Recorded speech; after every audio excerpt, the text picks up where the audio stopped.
guided trip.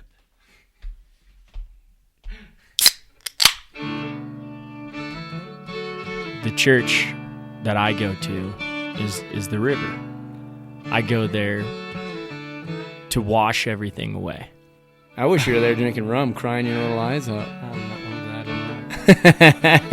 This fly that my Uncle Jimmy and my grandpa perfected, they found the materials to tie it in the back of a taxi down in Andros. They just tell you to bring gotchas. Don't bring anything else. When I was out there on the water with people, I can feel the energy of other people, and I care about it. I think that's one of the most crucial parts of fly fishing that often gets overlooked.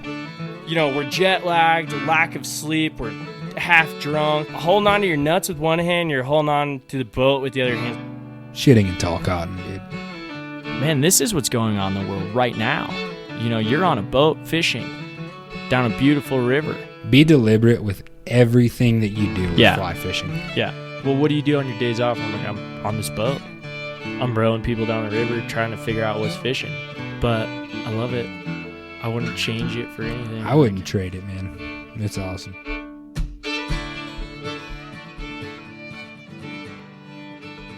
Alrighty, guys. Welcome back to another episode of the Guided Trip Fly Fishing Podcast. This is Cameron Rhodes. I am here semi-quarantined in my house in Gunnison, Colorado.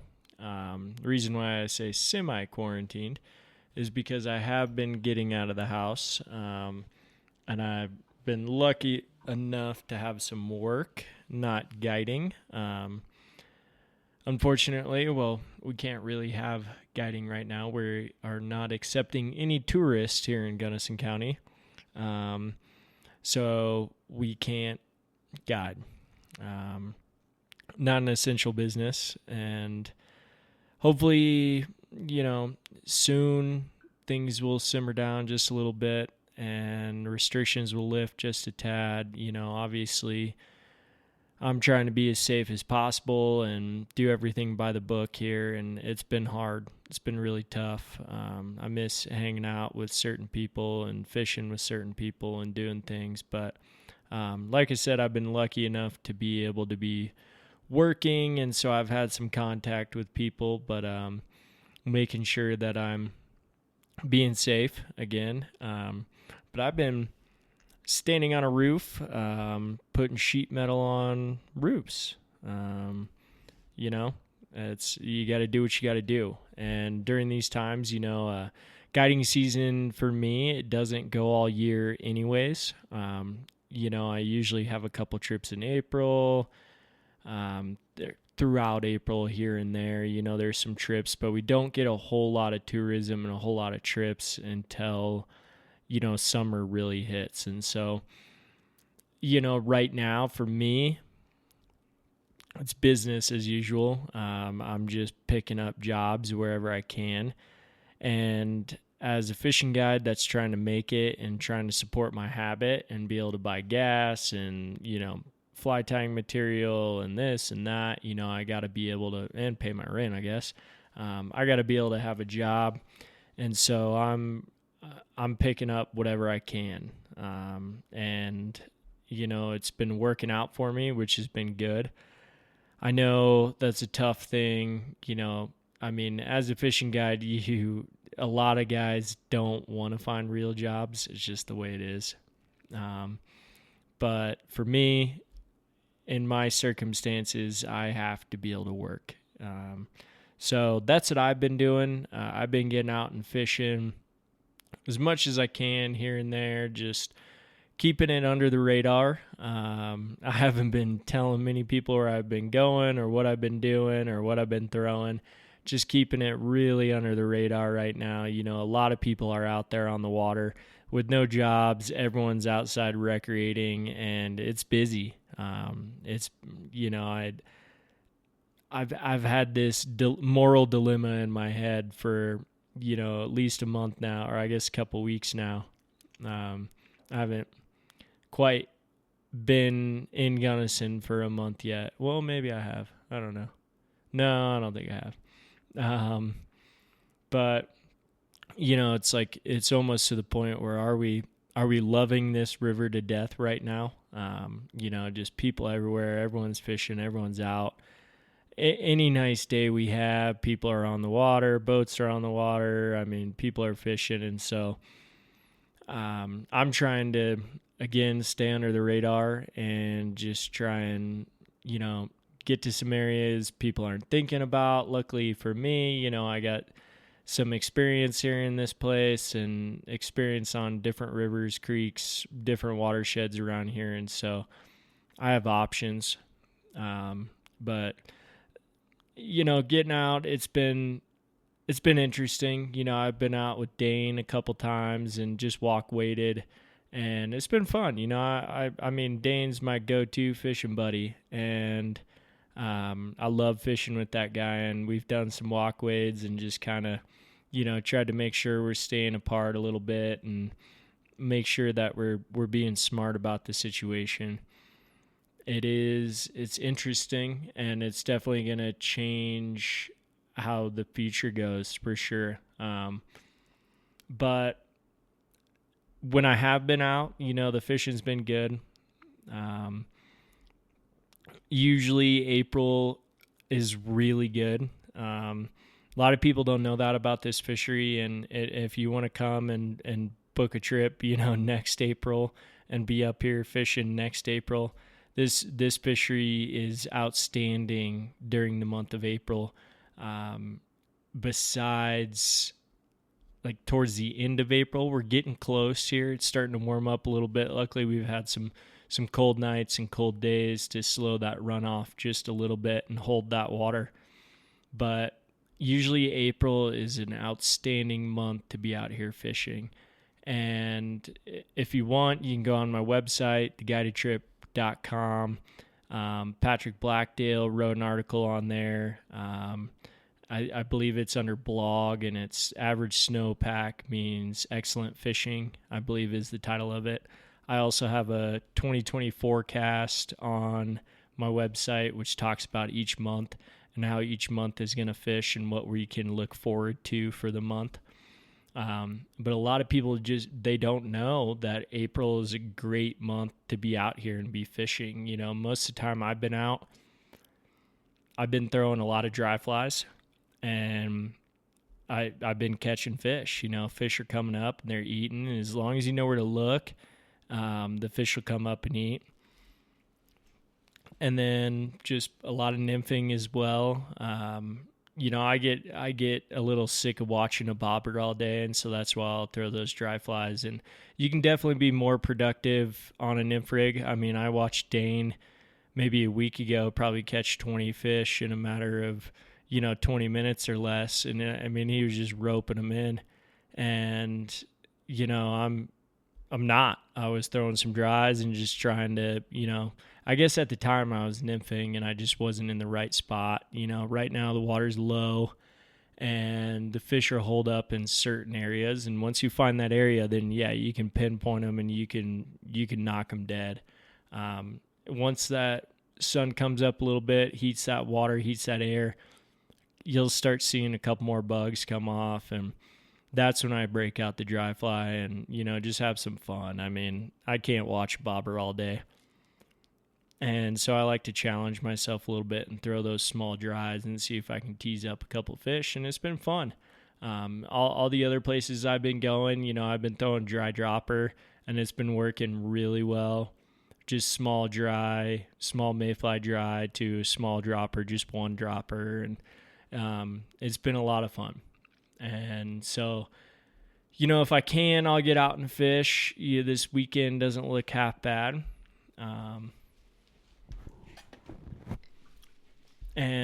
So I'll try and get out and probably do a little fishing, do a little hiking, and just check some things out. But I was talking to somebody on Instagram, and they gave me a couple ideas about some things to talk about. But, what are guides doing during quarantine?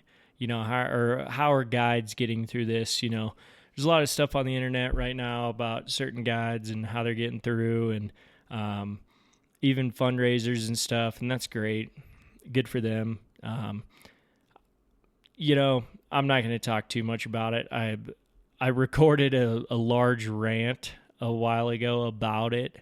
I guess a couple of weeks ago when I was heading back from Texas, I recorded a rant about me talking about this whole, these fundraisers and stuff, but I'm not going to go into it. But I can speak for me, what I'm doing. I can't speak for other guides. I know a lot of guides are out there fishing and, they're doing what they know how to do. And they're having a good time doing it, Again, I can't speak for them all. But, as guides, we're still going to fish. We're going to be out there fishing. I told you what I was up to. I fish here and there, and then I got to go to work. I got to make some money and put some money in the bank and be able to pay bills and pay rent and everything. So I've been finding odd jobs and whatever I can and just getting done whatever I can. So to start, that's what I've been doing for work. Again, I'm speaking for myself, not for other guides here. But, around the house here, when I do have those days off, I'll have, 3, 4, 5 days off depending on work. And what I've been doing, it's been pretty entertaining for me, where I'm at in Gunnison, I'm away from everybody. I have a house on some land here, and I don't own it. I'm renting it. But I'm able to get away from everybody. And, this is my normal thing. I basically sit at home alone. I'll work all day, come home alone, make some dinner, drink a couple beers, and pass out. But on my days off, this is business as usual for me. I hang out alone at my house, and I get chores done, do whatever I need to do. I've been tying a lot. I normally tie a lot during this time of year. Normally I'm doing some other work this time of year, or I've been working at restaurants, in years past, or helping buddies out with jobs.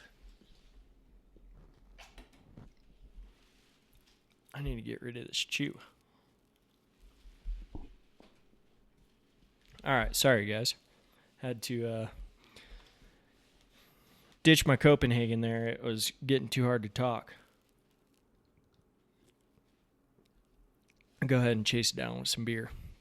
But no, during my days, I guess fly fishing related, since this is a fly fishing podcast, we can talk about fly fishing related things I've been doing.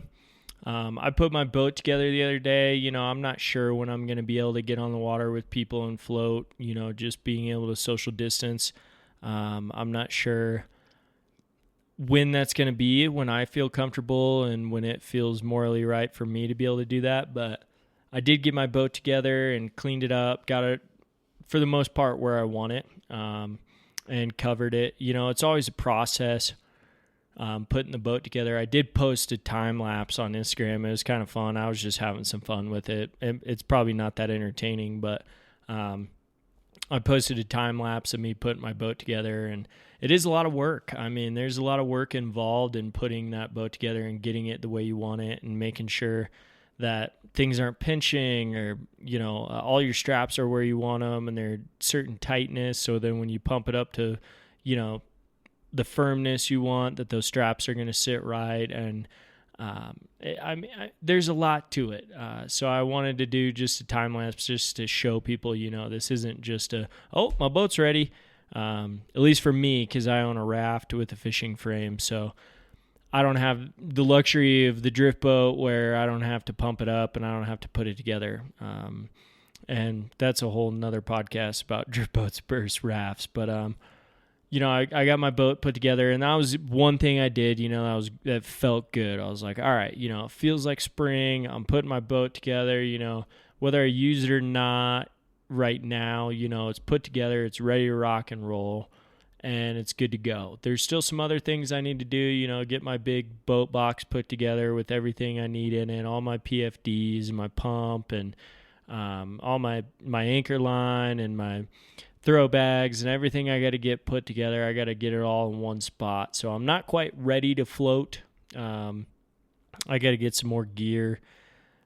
just organized and know where I have it. It's always a process at the beginning of the year, putting your boat together and then going for that first float and trying to make sure everything's the way you want it. And there's a lot of, you're always moving stuff and trying to put it where you like it and where it was last year. Oh, I remember I like this over here. Oh, I need this strap to be like this, whatever. There's always a lot of manipulation, and you make a lot of changes on that first float of the year. And so I've gotten it close where I know where most of my straps go and how I like it. And then once I go to put in, it's going to be a process trying to get it all exactly how I like it. And it might take, maybe 3 or 4 floats before I go, all right, this is exactly where I want this boat. It feels tight. This is exactly how it needs to be. But for the most part, I got the base set. And I got the base exactly where I want it for the most part, I'd say. And then I'll just kind of do some minor tweaks here and there. So putting the boat together was a big step for me. And like I said, it just makes you feel like spring's here and it's coming. And we're going to be floating here. I wish I was floating more. Again, that's just kind of my where I sit on my morals and how I'm feeling about it, and making sure I'm being safe and everyone is safe around me. Other than putting my boat together, I've been doing a lot of organizing. I haven't been organizing my fly tying gear. I definitely have not been organizing any of that. I've actually been tearing it apart. I've been doing a lot of inventory on what I have, and I guess hooks and bead wise, and what I can tie and what I can't tie without having to order, or if I need to go locally, what do they have? I can't go in the store locally. Gene Taylor's I can always call and order, but I don't know what they have, which is tough. So I've been doing a lot of inventory of what I do have and what I can make out of it. So I have certain bins and everything where my hooks and my beads sit and they live. And I've been doing inventory on that and basically figuring out, okay, well, I got these hooks, I got these beads. For material-wise, I pretty much have everything I need, feathers, hackle, blah, blah, blah. Material-wise, I have a lot of stuff to make flies. It's just a matter of hooks and what I want to tie. Obviously, right now, I'm not thinking I need to be tying a bunch of tailwater stuff or a bunch of fall or September flies, super small. But it's gotten to that point where going through my inventory, I'm like, oh, man, okay, I got a 50-pack of these 22s that are light wire scuds. Maybe I should be tying some small midges, maybe I should be, and I'm just trying to fill boxes is what I've been doing. I've been looking at what I have and trying to make do with what I got. It's actually kind of funny. This just popped in my head, but growing up, my dad, he was a one-of-a-kind cook. They're hard to find these days, but he was a cook that was shit you find in your kitchen. And he wanted to make a TV show one day where it was like, not one day, he's wanted to make a TV show his whole life about this, but it's called Shit You Find in Your Kitchen. And basically you go find random shit in your kitchen and you make a meal out of it, and you make a gourmet meal out of it. And he was always good at that. Sometimes they turned out and you're like, wow, this is excellent. Sometimes they were terrible and you didn't want to tell him, but he knew it was bad, but he ate it because it was shit you find in your kitchen. It wasn't like we grew up with a lot of money and, we could just make whatever and do whatever we wanted or order out all the time. And so sometimes you had to just go into the kitchen, rifle through the cupboards and see what's in there and come up with ideas with what I want to make. All right, I could make casserole out of this, or I could do this, or I could make this. And, that's the way I grew up, thinking about things that way. This is what I have. What can I make with what I have right now? And that's what I've been doing fly tying, where it's like, all right, this is what I got for hooks and beads right now. What can I make out of this? You know, for the most part, again, I don't have to worry about materials. I got a ton of materials. But I look at my hooks and I go, okay, what do I need and what can I make? All right, I need this. All right, well, I know I'm going to need a bunch of WD-40s for later in the year, or if I fish tailwater, if there's a big flush and I'm going to be up at the Taylor CNR fishing tailwater, I need WD-40s, I need small midges, I can use these light wire scud hooks and make a bunch of midges or whatever. Just fill boxes. Right now, there's nothing that's a terrible priority for me because I'm not exactly sure what's going to happen this year. Obviously, we're going to get high water in May, and then right after May comes June. That's on a calendar. May and then June. But June, there's a certain amount of bugs that I use, or a certain type of bug that I use a lot. And so I'm trying to ramp up that, and I've tied as much as I can of those, given my hooks, given my beads. And then, all right, it's like, all right, what am I going to use throughout the year that I'm going to need a lot of? Okay, hoppers. I'm going to need a lot of hoppers. And chubbies of different sizes, chubby Chernobyls of different sizes. So I'm going through my hooks looking for, all right, I got this many. I can tie this many. All right, let's allocate a certain amount for, let's say, Pat's rubber legs, because I use a nymph hook for my chubby Chernobyl. So I don't use a dry fly hook. I use a nymph hook for my chubby Chernobyls. And so I go, all right, well, I got number 10s. How many number 10s do I got? Okay, I got 24 number 10s. All right, well, let's tie like 8 hoppers, and then the rest I'm going to tie into Pat's rubber legs. You know, same hook. I'll tie, what is that? What did I say? 8 hoppers. So then I'm going to have 24, well, I can't do the math. 16. Is that correct? I believe so. 16 Pat's rubber legs in different colors. I just kind of go through my hooks and decide what do I need and how can I, distribute these evenly where I know I'm going to have a certain amount to start the year. And yeah, there's online ordering and stuff, which is great. Given the certain fly shop, you can do some great online ordering and get your hooks. For me, I'm doing shit you find in your fly tying box, just like shit you find in your kitchen. And I'm basically just looking at it and trying to decide what I can do, how to fill boxes. I know I got a ton of dry fly hooks, so I've been tying a ton of dry flies, all different types of dry flies, and I've been focusing on dry flies that I like and I tie a lot, and I know I fish myself. Because what happens is I run out a lot of flies that I fish myself, where I'm like, I like to fish these, and I know I'm going to throw some flies in the bushes. I'm going to break off some fish. I'm going to break them off in trees or on the bank, or I'm going to break them off setting too hard because I'm an idiot and want to set too hard on a dry fly. It happens. So I've been ramping up my production of what I like to fish and what I like to fish with clients as well. A lot of those go hand in hand. If I like to fish them a lot, then I probably like to fish them with my clients a lot. I like to make it easy. I have a lot of staple bugs that I throw. I don't get too fancy with a lot of different things. If it's too fancy, sometimes I'll just buy it. But I try and break it down and look at it and go, okay, well, this is a bug that I'm confident in, and I throw it with clients, and I throw it myself, and I throw it on a consistent basis. So I'm going to ramp up production on that. What do I need, and what can I make these hooks into?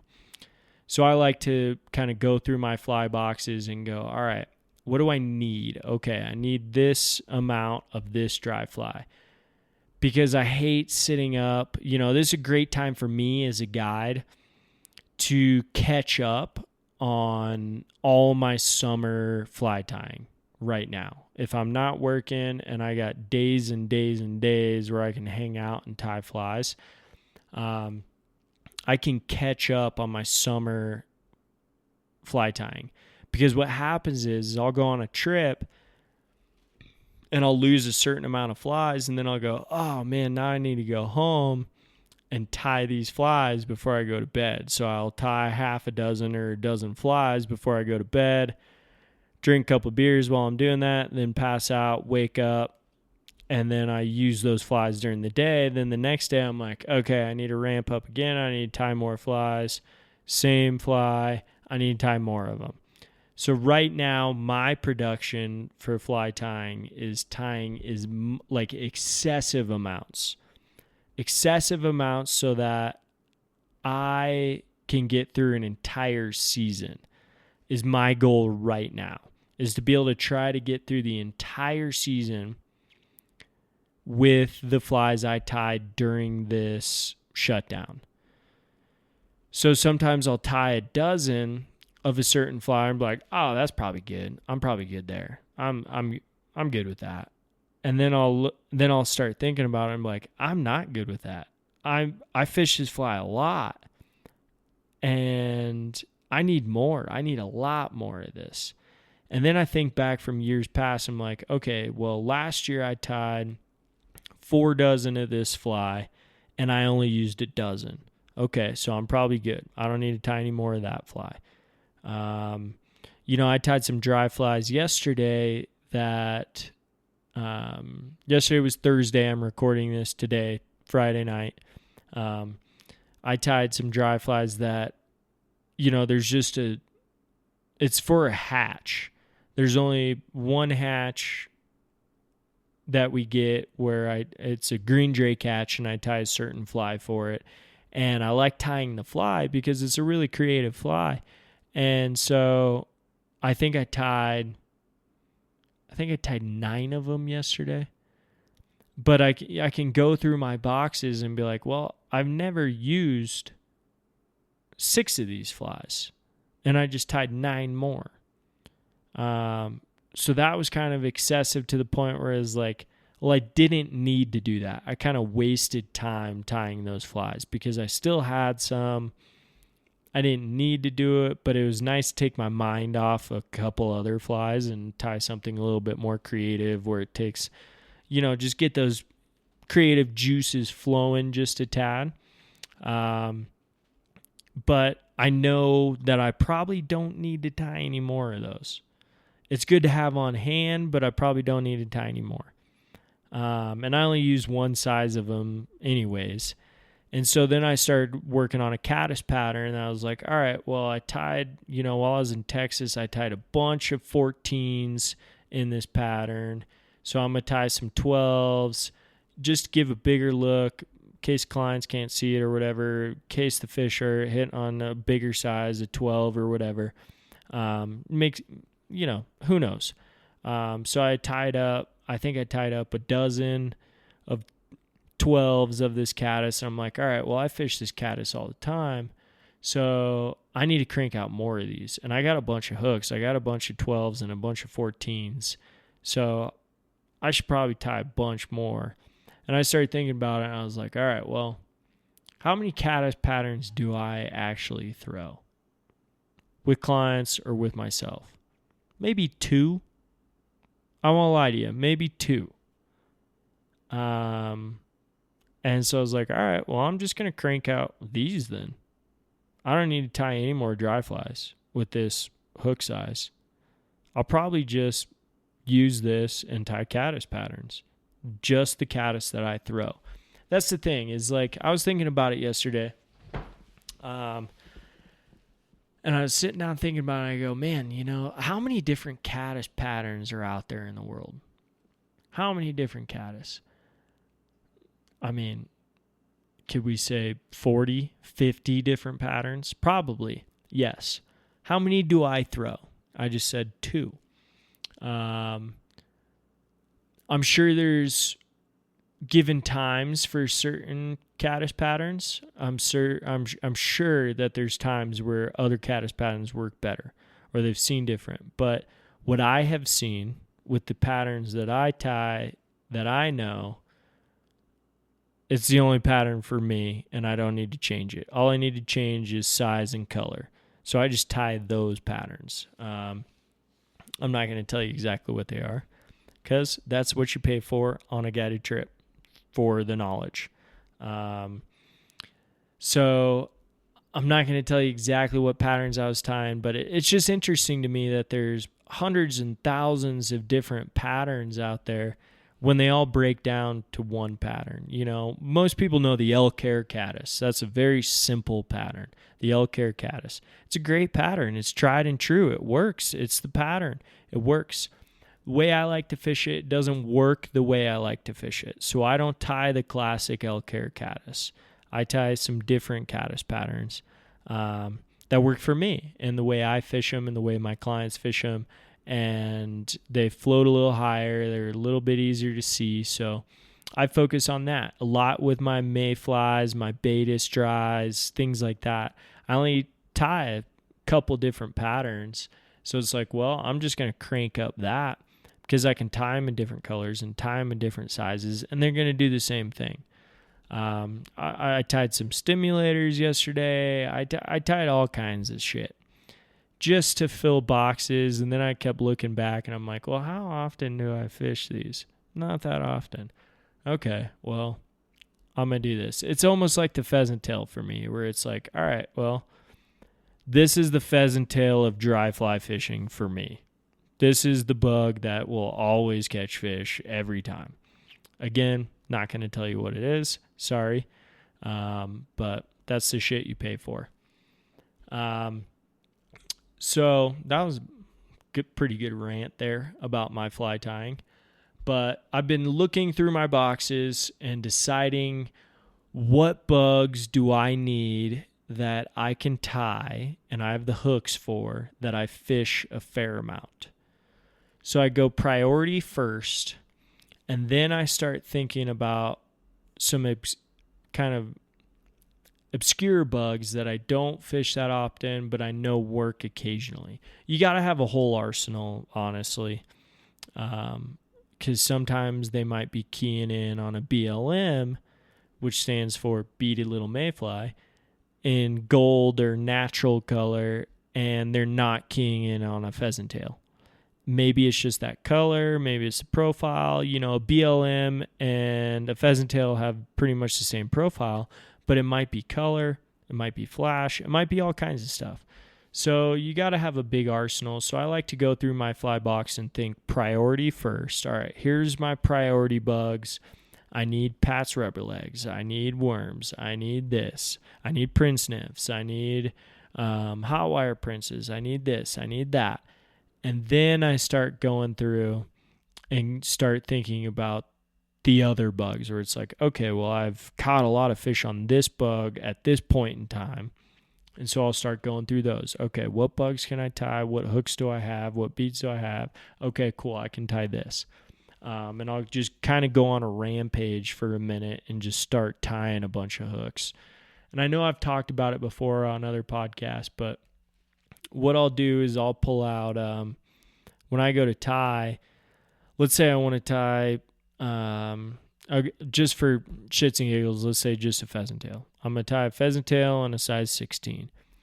What I'm going to do when I pull those hooks out, and I got my size 16 hooks sitting in front of me, whether they're beaded or not, what I'll do is I'll start with 6 hooks. And I'll pull 6 hooks out of the package, and I'll put them next to my vise or on my vise stand. And that way I have to tie at least 6 because the hooks are already out. I'm anal that way, and I don't like hooks just sitting around. So if I pull out 6, I got to tie 6. That's the way it goes for me. And that helps me. Maybe it'll help you guys. If I pull 6 hooks out and I want beads, then I'll pull out 6 beads, and I'll put all the beads on the hooks and get them ready where it's like, all right, now everything's ready. The hard part's done. Now all I got to do is tie them. And sometimes I'll pull out a dozen hooks and I'll pull out 6 beads. And I'll go, all right, I want 6 beaded, 6 non-beaded. And that helps me set a goal for myself when I'm fly tying. It sets a goal. Pretty big rant there about some fly tying stuff. I don't need to, I guess, keep going on about the fly tying, but again, we'll just kind of sum it up. I like to set priorities, and I also like to tie with shit you find in your kitchen. Just tie with what you got. You know, you don't need the latest and greatest. You don't need all the right materials. You can substitute for certain things. You can do, you know, find what you have and make a masterpiece or gourmet meal out of it. Think about it that way. That's a great way. Wow. That just came to my head. Shit you find in your kitchen, make a gourmet meal out of your fly tying gear, and make some cool flies. And most likely you're going to work. You're going to catch fish. But tie what you know first. You know, tie the best flies you're going to fish all the time. Tie your confidence flies. Tie the flies that you know are a priority, and then you can start branching off. But other than that, you know, I've been doing, a lot of fly tying, but I've been doing all kinds of stuff. I've been doing some hiking, just checking out new areas. I've been doing a lot of scouting on Google Maps and Onyx and just looking for new water.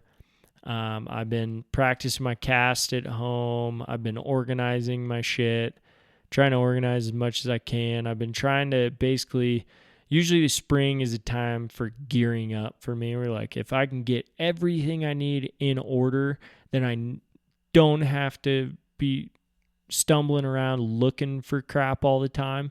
That works better for me. If I can have it all in order where it needs to be, I've been just doing a full inventory of everything I have, especially as a guide where it's like, all right, I'll make lists, but like, okay, I need this tippet this year. I need this. I need to buy new lines. I need this. I need that. And I'll kind of make a list of everything I could use for the year, or everything I need for the year, or everything I want. And just do a big inventory. And I've just been kind of trying to clean up some things and get some things dialed in. Most of it is fly tying. From a fly fishing guide perspective, a lot of it's fly tying and just organizing your gear and making sure you know where it all is. It's always a disaster, especially float fishing, trying to find all your stuff and put it all together. But so a lot of that. I'll move on to another subject here, but yeah, working on my cast at home. You know, I built one of those out of an old rod and some rope. You can find it on Ginking Gasoline. I think I actually put up a blog post on my website too about how to build one of these casting instruction. It's not really instruction. It just helps your cast a little bit, work on your cast at home, I think is what it's called. But I show you how to build it. And it's basically just like a rope attached to 2 walls with a fly rod hanging off some PVC, and you can work on your cast. I've been doing that. My internet is real shitty out at my house. It's terrible internet, satellite internet. And so I FaceTime people when I can. I FaceTime buddies when I can, drink some beers with them. But usually there's a huge lag in what's going on. It'll take maybe 5 to 10 seconds for me to hear what they're saying, and then 5 to 10 seconds for them to hear what I'm saying. And so I'm just sitting here drinking beer, trying to talk, and they're talking over me. It just goes back and forth for a while. But it's entertaining. Videos right now on Instagram Live. I've been doing a lot of drawing. Well, not a lot, but some drawing. Getting back into drawing. Right now, I've just been struggling. Hopefully, I can get back into painting here soon. Do some more paintings. Instagram Live and what. Pretty much all the paintings in my house are about mine. I did a small video. I'm not sure if I should post that yet. So if anybody has any comments or any ideas on what to do, if I should do more Instagram Lives, let me know. But if you're getting into fly showcase tying, all the right now paintings is in a the house great that I have time and I've to done. get into it And, because there's a ton of people so doing hopefully it, I can ton of get videos into out that there a little right bit now, a more ton of and live start sessions, painting some fish and some different it wildlife. brings a little lot of bit more, but inspiration. right now, starting slow, just doing some what I've been doing drawings. as well is I've been trying to And that's been talk a good. lot, I like it. I you know, enjoy with my old man, with even my if you can't dad, draw, and same thing with fly tying. It's an art. try and figure Even out if you ideas can't for the tie podcast flies, or ideas for even the if you can't blog. draw, it's still He's fun got to a- try he's- and learn. You know, he's a only writer and an artist at heart, but For the most part, he's been struggling with writing, and so I've been trying to help him out, come up with ideas for writing and maybe writing for the blog, and trying to come up with different fishing stories because he's got a ton of stories. I mean, this guy traveled the country and different places fishing for all kinds of different species with a fly rod or not. And so he's got a ton of stories. I mean, he was a trout bum in Montana, Wyoming, New Mexico for a long time. And so I've been trying to get him to come up with some good ideas and good stories and send me some photos and different things that would bring some light, you know, and bring some inspiration to some people. And he gives me inspiration. And so I've been talking to him as much as I possibly can about certain things and just how to get this thing running during these times, and keep doing podcasts and keep people informed and try to have original ideas and with everyone on social media right now, it's hard to have original ideas, that's for sure. But I'm trying to keep positive and trying to keep some good light going on this situation. And again, for me, it's different. It's just business as usual. You know, I'm kind of doing the same thing besides the fact that I can't go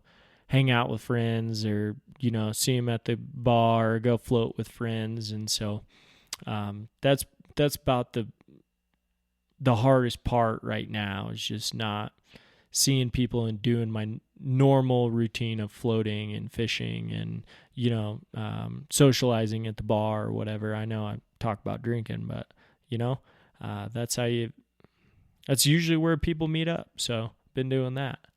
Well, I haven't been doing that, but I miss that. What else have I been doing? I wish I could do a time lapse of just me around my house and what I'm doing. I wish I had like 4 different cameras set up, because it's pretty entertaining.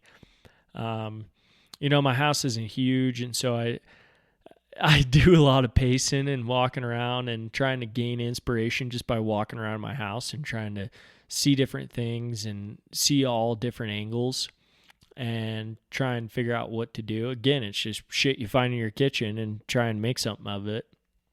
And so I do a lot of pacing and walking around.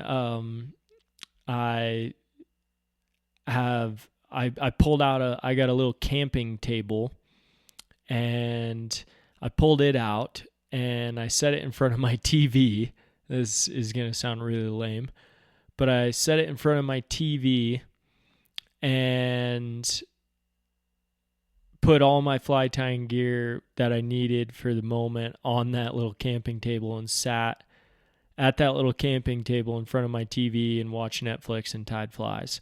I'm a guy, like, I mean, I can listen to music and listen to podcasts and tie flies, you know, no problem. I'm pretty good at that, but, you know, it depends on the lighting as well. And so where my TV is sitting in my house, I have really good natural light. And so I sometimes I sit in my chair and tie some flies. I got a little lazy board chair in there, and I'll sit in there, and I got a little cardboard box that I set up with my vise and everything. It's kind of entertaining.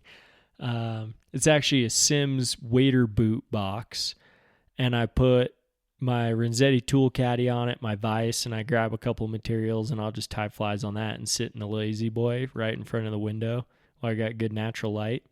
Well, it was hurting my back, and so I decided I should probably pull out a real chair, and so I pulled out my camping table and sat it in front of the TV. And you know, sometimes I just need to watch something and take my mind off of it instead of just listening to something.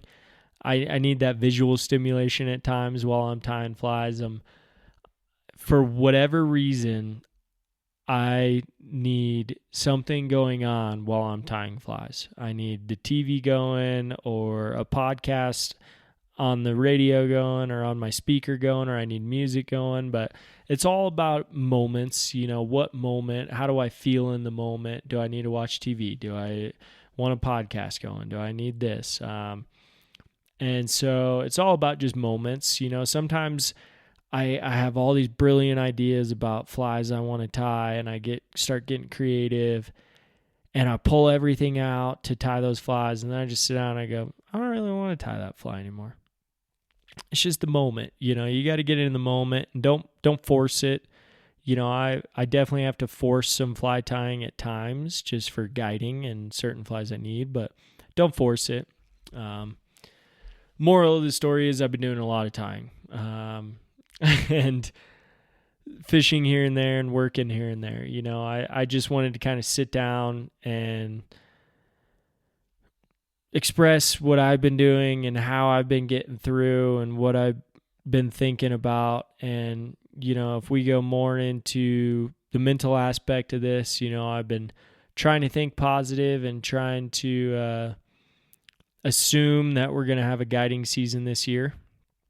And if we don't, that's going to be tough, but we'll get by. I'll get by. I got to find a job, and I'll find work wherever I can. It's just the way it is, it's the way it always has been for me. I can't guide 365 days out of the year as much as I want to. I've been trying to. I've been working towards that, but it's tough. So I got to find other work, and if this season goes that way, then yeah, I'll find other work. And it's not exactly what I want to be doing all the time, but I wish I could fish bum it and just live in my truck and just fish bum it. But unfortunately, that's not the case for me, at least. I can't be doing that. So I'm gonna figure it out. And so I've been trying to think positive and hoping that everything is going to work, and we're going to have a guide season, fishing season, tourist season for everybody in the county, for everybody, in the country. And, hopefully tourism will work out and we're going to be able to get back on track here soon. But, for me, the way I think, I never think the glass half full. I never think the glass half empty. It's always, hey, I got to think of all scenarios. I got to think of it being full, and I got to think of it being empty, and trying to figure out how to get by like that. You got to look at the big picture and understand all scenarios. That way you have a plan A, plan B, plan C.